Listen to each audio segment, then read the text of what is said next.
వైమానిక రక్షణ రంగంలో పలు ఉత్పత్తులు చేసే చిన్న మధ్య తరహా పరిశ్రమలను ప్రోత్సహించేందుకు ప్రభుత్వం సిద్ధంగా ఉందని పరిశ్రమల శాఖ ప్రత్యేక కార్యదర్శి కృష్ణ ఆదిత్య తెలిపారు.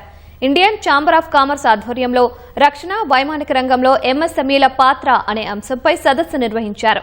దేశం నుంచి రక్షణ ఉత్పత్తులు పెరిగాయని, కేంద్ర ప్రోత్సాహం వల్ల ఈ రంగంలో మంచి పురోగతి చోటు చేసుకుందని పలువురు వక్తలు అభిప్రాయపడ్డారు.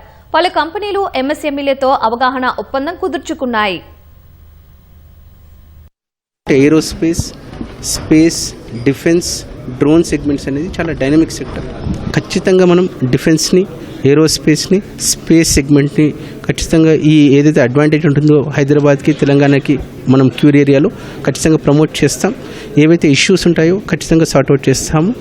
ఇది మాత్రమే కాకుండా ఏవైతే స్ట్రాటజిక్ ఇన్వెస్ట్మెంట్స్ తోటి వస్తారో వేరే దేశాల నుంచి, ఎస్పెషల్లీ స్పెయిన్ కానీ ఫ్రాన్స్ కానీ, వారికి కూడా మనం కస్టమైజ్డ్ ప్యాకేజెస్ ఇస్తూ మనం ఈ ఇండస్ట్రీని ప్రమోట్ చేస్తామని అందరికీ తెలియజేస్తున్నారు. సో ఆల్రెడీ తెలంగాణలో మంచి ఇన్ఫ్రాస్ట్రక్చర్ ఉంది. ఇక్కడ చాలా ఎంఎస్ఎంఈ ఈకో సిస్టమ్ కూడా బాగా ఉంది. చిన్న చితక ఏదైనా కనుక వాళ్ళకి హెల్ప్ కావాలి అంటే కనుక టెస్టింగ్లో అది we can create such kind of infrastructure. ప్రస్తుతానికి మనం ఇంపోర్ట్లో డిఫెన్స్ ఐటమ్స్ నెంబర్ 2 ర్యాంక్, ఎక్స్పోర్ట్స్లో 25. సో ఈ గ్యాప్ను బ్రిడ్జ్ చేయాలి మనం.